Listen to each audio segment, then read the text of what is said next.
Welcome to an unprecedented look at our legal system. What you are about to witness is completely unfiltered and unedited. Prepare yourself for raw, authentic footage captured directly from the front lines of justice, where truth is the only objective. Sir, step away from the vehicle. Hands where I can see him. This is my car. The fob just unlocked it. What crime am I suspected of? Don't question me. Turn around. Hands behind your back. Am I being detained or am I free to leave? You're being detained for The parking garage was nearly empty at 9:18 p.m. Concrete walls trapped the sound of engines echoing in slow pulses, tires humming somewhere above a faint smell of oil and damp cement hanging in the air. Fluorescent lights flickered overhead, casting long, pale reflections across the polished black sedan parked near the elevator. "Sir, step away from the vehicle right now." The voice came sharp and sudden, cutting through the quiet. The man froze, one hand still holding the key fob, the other resting on the driver's side door handle. He turned slowly. A uniformed police officer stood 10 feet away, one hand on his belt, the other hovering near his radio. His stance was rigid, rehearsed, practiced. "Officer, this is my car. I am leaving. I did not ask for an explanation. Step away from the vehicle and keep your hands where I can see them." The man exhaled once, controlled, deliberate. His suit jacket was folded neatly over his arm, his tie loosened after a long day. He raised both hands chest high, the key fob dangling between his fingers. The car responded with a soft electronic click, the lights flashing once in acknowledgement. Ownership made visible in a way words apparently could not. "You see that? The car unlocked. I am the owner." The officer took a step closer instead of backing away. His eyes scanned the man up and down, lingering, measuring. The distance between them closed, the air tightening with it. "Turn around. Place your hands behind your back." "For what reason?" The officer's jaw clenched. "For failing to comply. For acting suspicious." "Suspicious doing what? Unlocking my own car?" The garage felt smaller now. A woman exiting the elevator slowed her pace. A man loading groceries into an SUV paused, phone already halfway out of his pocket. Somewhere above, a car alarm chirped and fell silent again. The man's voice never rose. It stayed level, steady, almost instructional. "Officer, I am informing you that I have done nothing illegal. I am asking if I am being detained." The officer did not answer the question. He moved behind the man, fingers brushing cold metal from his duty belt. The sound that followed was unmistakable. Steel rings sliding free.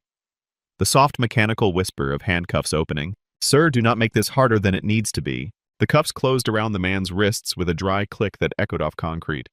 The pressure was immediate, biting. The onlooker shifted. A phone camera light flicked on. Someone whispered, "This is wrong." The man stared straight ahead as the officer tightened the cuffs another notch. His reflection stared back at him from the glossy black paint of the car.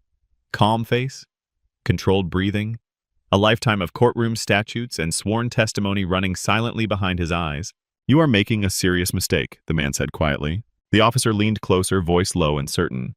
"People like you always say that." In that moment, in that dim garage, the assumption had already been made. Guilt assigned.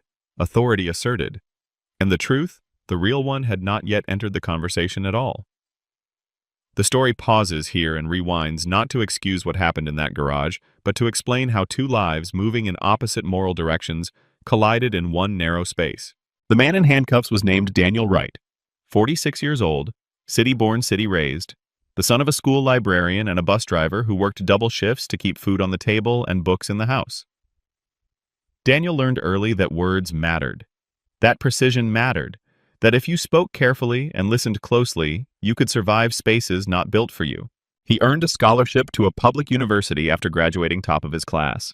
Law school came next. Nights stocking shelves, mornings in lectures. He watched classmates quit under pressure. He had no luxury to escape. He stayed. He passed the bar on the first attempt. He joined the district attorney's office when the pay was low and the hours were punishing. For 20 years, Daniel prosecuted the cases nobody wanted. Gang violence, domestic abuse, public corruption. He stood in courtrooms where victims shook so badly they could barely speak. He learned how to slow his voice, how to ground a room, how to build a case piece by piece until truth became unavoidable.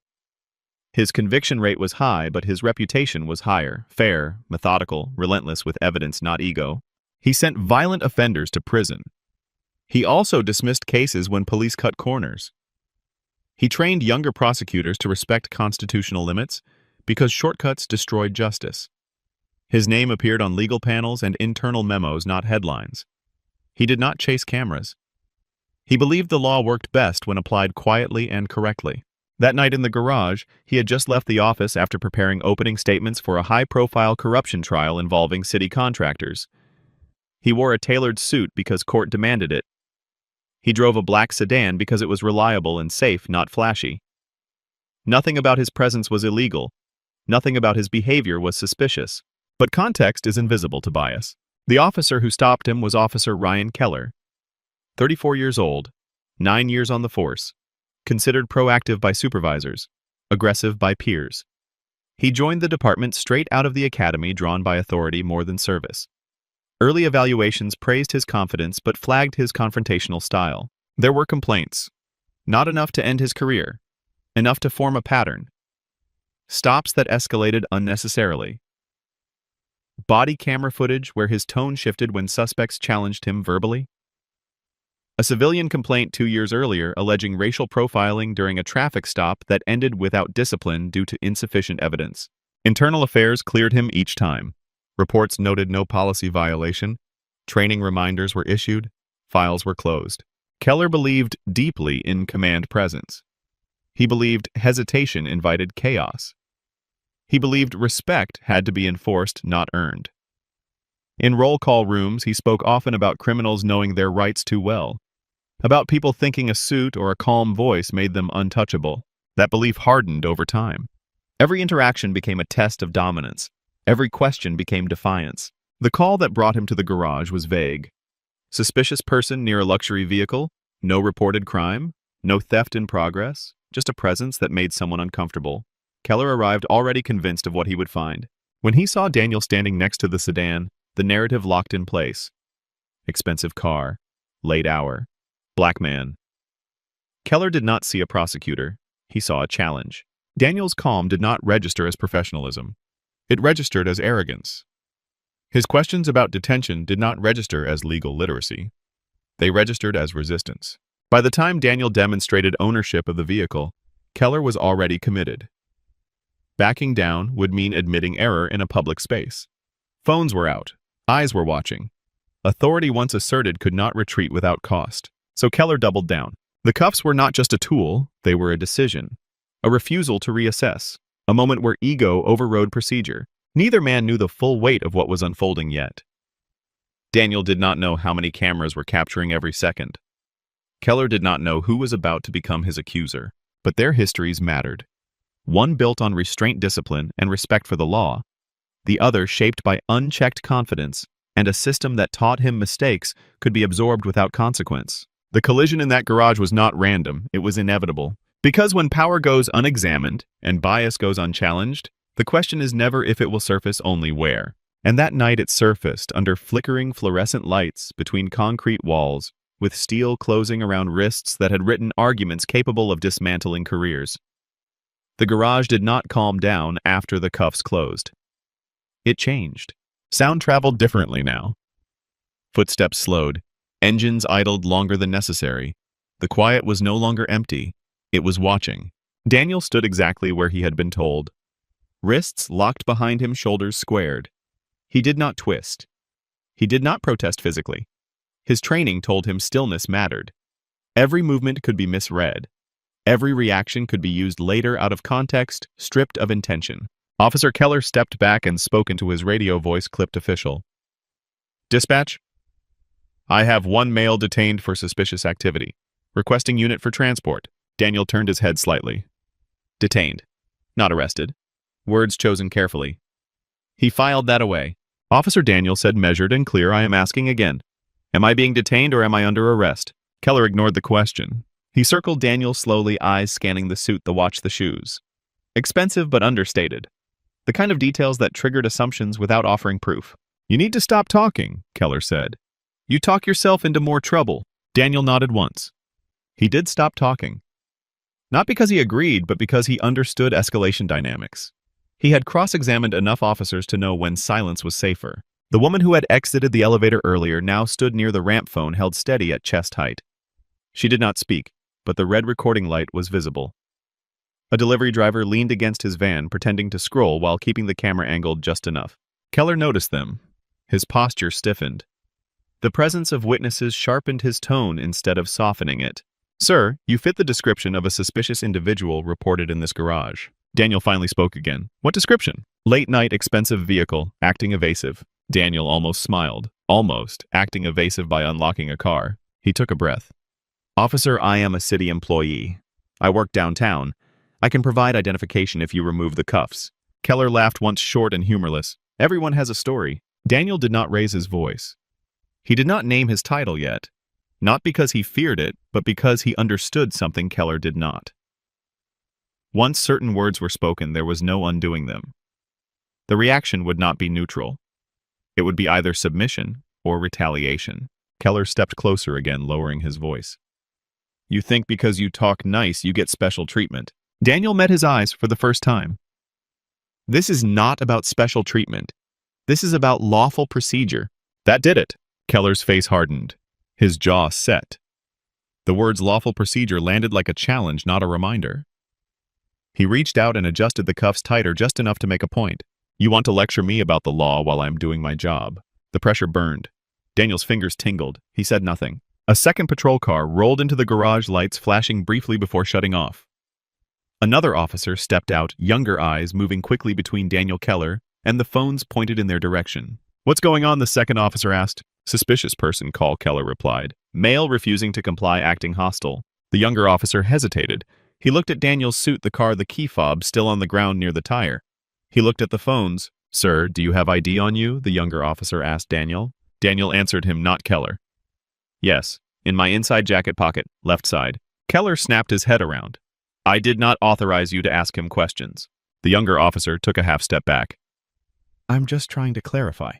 "Clarify later," Keller said. "He's going in." Those words landed heavier than the cuffs. Daniel felt the shift immediately. This was no longer a temporary stop.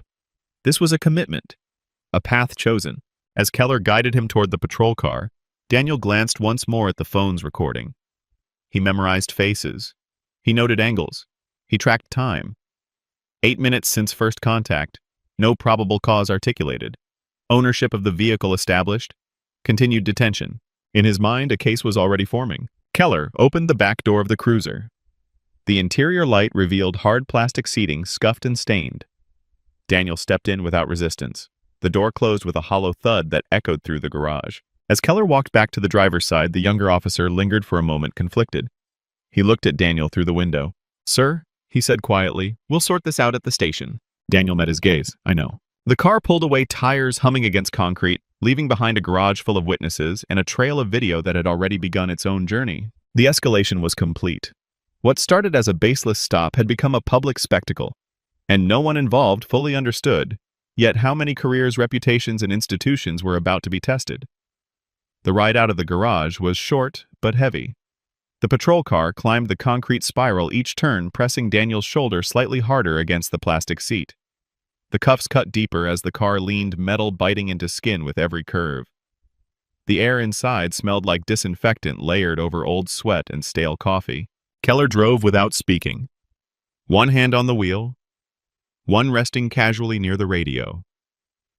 The younger officer followed behind, and the second unit headlights filling the rear window like a silent question. Daniel stared forward.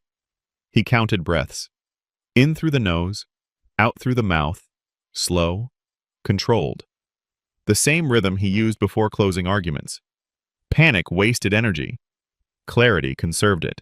At a red light, Keller glanced in the rearview mirror. Their eyes met briefly. Keller looked away first. "You should have just listened," Keller said, breaking the silence. Daniel did not respond. There was nothing to gain from filling the space. The car pulled into the station lot at 9:34 p.m. Doors opened.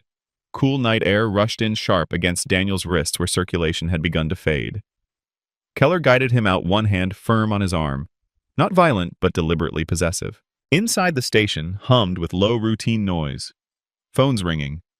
A printer spitting out reports. Two officers laughed quietly near the lockers until they noticed Daniel and stopped. "What do we have?" one asked. "Suspicious activity. Refusal to comply," Keller replied. Daniel stood straight as they removed his jacket and belt. The process was procedural, almost bored. Pockets emptied. Wallet placed on the counter. When the clerk opened it, his movements slowed. "Sir!" the clerk said, holding up an ID card between two fingers. Can you confirm this information? Daniel nodded. Yes. The clerk's eyes moved from the card to Daniel's face, then to Keller. He did not speak yet. He turned the card slightly, catching the light. The seal was unmistakable. The title printed clearly. Assistant District Attorney, City Prosecutor. The room shifted. The laughter from earlier stopped completely. A phone stopped ringing unanswered. Keller took a step forward. That doesn't change anything, he said quickly. Anyone can carry credentials. The clerk did not hand the card back. He looked at Keller carefully. We need to notify a supervisor. Keller's jaw tightened. He glanced around, aware now of how many eyes were on him. Daniel finally spoke again. Calm, even. I am requesting that you contact the on-call supervisor immediately. No one argued with that sentence. Minutes later, a lieutenant entered from the back offices. Mid-50s, graying hair, tired eyes, sharpened by experience. He took the ID card, read it once, then again. Mr. Wright, he said, I'm Lieutenant Harris. Daniel inclined his head slightly. Harris turned to Keller. Where exactly did you detain him? Parking garage on 9th and Jefferson. For what offense? Suspicious person call. Harris paused. Did you establish probable cause? Keller shifted his weight. He was evasive, refused to comply. Harris looked back at Daniel. Mr. Wright, were you refusing to comply? Daniel answered without heat. I asserted my rights. I demonstrated ownership of my vehicle. I asked if I was being detained. Silence settled over the room. Harris exhaled slowly. He handed the ID back to the clerk. Remove the cuffs. Keller hesitated. Lieutenant. Now. The sound of the cuffs unlocking was louder than before. Metal releasing. Blood rushing back into Daniel's hands with a painful tingle. He rolled his wrists once gently. Mr. Wright Harris said, you are free to go. Daniel met his eyes. I will be requesting all body camera footage, incident reports, and dispatch logs from tonight. Harris nodded. You will have them. Daniel picked up his belongings. Jacket, wallet, keys. He did not rush. He did not gloat. As he walked toward the exit, Keller stood frozen, color draining from his face. Only then did the full weight of the injustice settle in. Not in the garage, not in the cuffs, but here under bright station lights where authority finally recognized what it had ignored minutes earlier. Daniel stepped outside into the night. The city felt different now. Sharper. Louder. Less forgiving. This was no longer just a mistake. It was a record. And records have consequences. The confirmation did not end the night. It only changed its direction. Daniel did not go home after leaving the station. He sat in his car for several minutes, engine off, hands resting on the steering wheel. The faint imprint of the cuffs still burned around his wrists, red lines slowly fading, but not disappearing. He replayed every word, every pause, every decision. Not emotionally, strategically. Inside the station, Lieutenant Harris stood in his office with the door closed. Keller remained outside, staring at nothing. The supervisor picked up the phone and dialed a number that bypassed normal channels. Captain Elaine Brooks answered on the second ring. What do we have? She asked. Harris spoke carefully. We detained Daniel Wright tonight. There was a pause on the line. The city prosecutor. Yes? How long? Approximately 16 minutes in custody, initial detention longer. Another pause, heavier this time. Did he identify himself? After arrival. Credentials were confirmed. Brooks exhaled slowly. Secure all footage. Do not edit. Do not delay. I'm coming in. When Brooks arrived 20 minutes later, she did not raise her voice. She did not need to. She reviewed the body camera footage in silence. Keller standing in the garage. The key fob click. The questions ignored. The cuffs closing. The cameras in the background. When the video ended, she looked at Keller. Explain your probable cause. Keller spoke faster than before. He cited training language, officer safety, non-compliance, suspicious behavior. Brooks cut him off. Suspicious is not a crime. She tapped the screen. He showed you ownership of the vehicle. He was evasive. By asking questions. Silence again. Brooks leaned back. You detained the city's top prosecutor in a public garage with no articulable crime. Keller swallowed. I didn't know who he was. Brooks' eyes hardened. That is not a defense. Across the city, Daniel finally started his car and drove home. But he did not sleep. He opened his laptop at the kitchen table and began documenting. Timestamps. Names, badge numbers, exact phrases. He attached screenshots from witness videos already being sent to him by strangers who recognized his face from court. By morning, the story was no longer contained. At 7:42 a.m., the first clip appeared online. A 30-second video, A man in a suit being handcuffed next to a luxury sedan. The caption was simple: prosecutor arrested in parking garage for owning his car. By noon it was everywhere. Local news vans lined the street outside police headquarters. Commentators replayed the footage frame by frame. Legal analysts pointed out each violation calmly, methodically, with devastating clarity. Fourth Amendment seizure without reasonable suspicion. Prolonged detention. Failure to de-escalate. Retaliatory arrest indicators. Inside City Hall, phones rang nonstop. The mayor demanded briefings. The police chief demanded answers. The union demanded restraint. Daniel released one statement. Short, precise. I was treated not as a citizen, but as a suspicion. This is not about my position. It is about the system that allowed this to happen. The revelation was complete now. Not just of Daniel's identity, but of a pattern.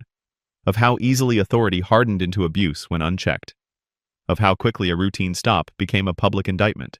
And Officer Keller, sitting alone in a small interview room under administrative review, finally understood the truth that arrived too late. The man in the garage had not been powerless. He had been patient. The lawsuit was filed 8 days later. 42 pages, single-spaced. Every paragraph numbered.